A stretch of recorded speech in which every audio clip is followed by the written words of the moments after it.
क्या आपने कभी सोचा है कि एक मंदिर बोर्ड में कोई मुस्लिम या क्रिश्चियन मेंबर हो सकता है या किसी गुरुद्वारा कमेटी में हिंदू? जवाब ऑब्वियसली है नहीं। तो फिर AIMIM चीफ असाउद्दीन ओवैसी का सवाल भी उतना ही रिलेवेंट है। अगर मंदिर और गुरुद्वारा बोर्ड्स में नॉन हिंदूज अलाउड नहीं है तो वक्फ बोर्ड में नॉन मुस्लिम्स को क्यों जगह मिलनी चाहिए? यही सवाल लेकर ओवैसी ने वक्फ अमेंडमेंट बिल का जबरदस्त विरोध किया है। इस बिल के अगेंस्ट उन्होंने ब्लैक आर्म बैंड पहना, पार्लियामेंट में गरज उठे और इसे एक डायरेक्ट अटैक बताया मुस्लिम आइडेंटिटी और प्रॉपर्टी राइट्स पर। तो आखिर क्या है इस बिल में ऐसा? चलिए इस कंट्रोवर्सी को समझते हैं लीगल और कॉन्स्टिट्यूशनल नजरिए से, और ये भी देखते हैं कि इस मामले में सेंटर का क्या नया स्टैंड देखने को मिला है। असाउद्दीन ओवैसी ने पार्लियामेंट में खुद को ब्लैक आर्म बैंड पहनकर पेश किया। ये प्रोटेस्ट था all India Muslim personal law board के उस कॉल का जिसमें इस बिल के विरोध में सभी मुस्लिम्स से एक यूनाइटेड स्टांस लेने की अपील की गई थी। ओवैसी ने पार्लियामेंट में कहा कि मोदी सरकार इस बिल के जरिए मस्जिदों और दरगाहों को टारगेट करना चाहती है। उनके शब्दों में, वक्फ बिल के जरिए मोदी हमारे सीने पर गोली चला रहे हैं। ये स्टेटमेंट सिर्फ इमोशनल नहीं बल्कि पॉलिटिकल भी था, जो बीजेपी के हिंदुत्व नैरेटिव पर सीधा वार करता है। उन्होंने ये भी कहा कि इस बिल के जरिए मुस्लिम्स के रिलीजियस ऑटोनॉमी और उनकी प्रॉपर्टीज को छीन लेने की कोशिश की जा रही है। ओवैसी का कहना है कि वक्फ अमेंडमेंट बिल आर्टिकल 14, 15, 26 और 29 का क्लियर वायलेशन है। आर्टिकल 14 सबको इक्वलिटी बिफोर लॉ का हक देता है। आर्टिकल 15 कहता है कि रिलीजन के बेस पर डिस्क्रिमिनेशन नहीं हो सकता। आर्टिकल 26 हर रिलीजियस डिनोमिनेशन को अपने रिलीजियस अफेयर्स मैनेज करने का अधिकार देता है, और आर्टिकल 29 माइनॉरिटीज को उनकी कल्चर और आइडेंटिटी प्रोटेक्ट करने का राइट देता है। अगर वक्फ बोर्ड में नॉन मुस्लिम्स को शामिल किया गया तो ये डायरेक्टली मुस्लिम्स के रिलीजियस इंस्टीट्यूशन में सरकारी इंटरफेरेंस होगा, और वही इंटरफेरेंस मंदिरों और गुरुद्वारा में अलाउड नहीं है। तो क्या ये एक तरफा अप्रोच नहीं है?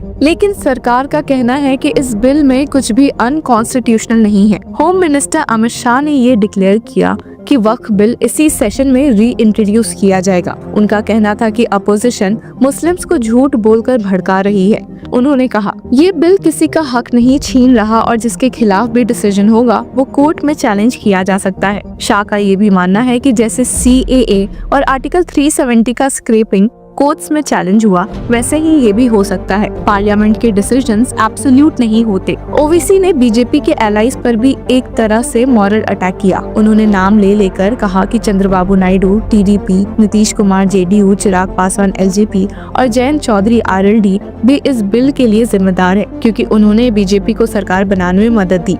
ओवैसी का कहना था कि मुस्लिम्स इन नेताओं को कभी माफ नहीं करेंगे, क्योंकि इन्होंने बीजेपी को उनका शरीयत टारगेट करने की परमिशन दी है। ये पॉलिटिकल मैसेजिंग 2024 के इलेक्शंस के बाद की रीअलाइनमेंट को ध्यान में रखकर की गई थी, जिसमें NDA फिर से सेंटर में है। ये कंट्रोवर्सी सिर्फ वक्फ बोर्ड तक सीमित नहीं है, ये एक ब्रॉडर डिबेट है। क्या स्टेट किसी भी रिलीजियस बॉडी के इंटरनल मैटर्स में दखल दे सकती है? जब हिंदू और सिख रिलीजियस इंस्टीट्यूशंस में सिर्फ उन्हीं रिलीजन्स के लोग डिसीजन मेकिंग करते हैं, तो क्या मुस्लिम इंस्टीट्यूशंस को उसी ऑटोनॉमी से वंचित किया जा सकता है? और अगर नहीं तो क्या ये सेक्युलरिज्म का उल्टा इंटरप्रिटेशन नहीं होगा? कोर्ट्स ने भी बार बार माना है कि रिलीजियस इंस्टीट्यूशंस का अपना गवर्नेंस मॉडल होता है और स्टेट उनके कोर रिलीजियस फंक्शंस में इंटरफेयर नहीं कर सकती। लेकिन इस मामले में लोगों की क्या राय रही है, चलिए एक एक करके देखते हैं।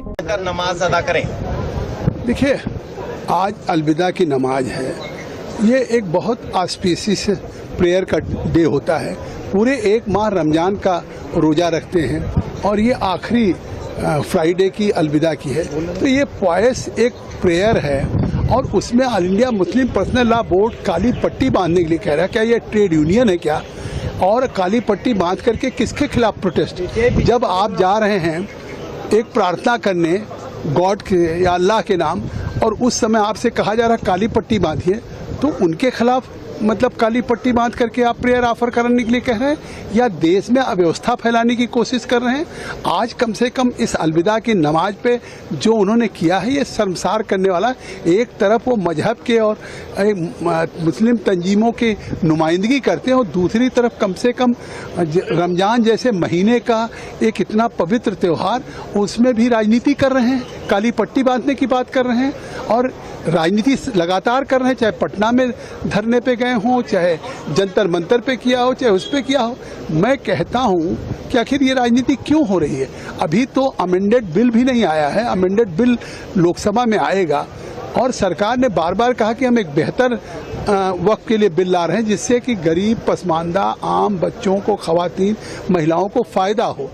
मुझे आश्चर्य होता है कि क्यों जारी है। प्रोटेस्ट करना लोकतंत्र में अधिकार भी होता है, भारत में तो मौलिक अधिकार भी है, पर जिन मुद्दों पर ये किया जा रहा है उस पर बहस कहाँ की? जेपीसी ने की, देश भर में जाकर की, और फिर सबकी बात करके ये पाया कि ये जो वक्फ का अमेंडमेंट एक्ट है, ये तो मुस्लिम समाज की बेहतरी के लिए है, वक्फ की प्रॉपर्टीज की सुरक्षा के लिए है, वक्फ का पैसा जरूरतमंद महिलाओं, बच्चों को मिले इसके लिए है, और इसलिए जेपीसी ने भी निर्णय दिया है। लोकसभा, राज्यसभा में भी इस पर विचार होगा, अपनी बात वहां कहने का फोरम है। मैं समझता हूं कि अगर मुस्लिम समाज बहकावे में नहीं आए, ईमानदारी से सोचे, तो उसको लगेगा कि वक्फ माने जो संपत्ति अल्लाह को दी है, धार्मिक कामों के लिए दी है, वेलफेयर के लिए दी है, उसका सही उपयोग हो, इस एक्ट का यही मंशा है। और इसलिए मैं मुस्लिम समाज का आह्वान करता हूं कि वो इसके बारे में पुनर्विचार करें।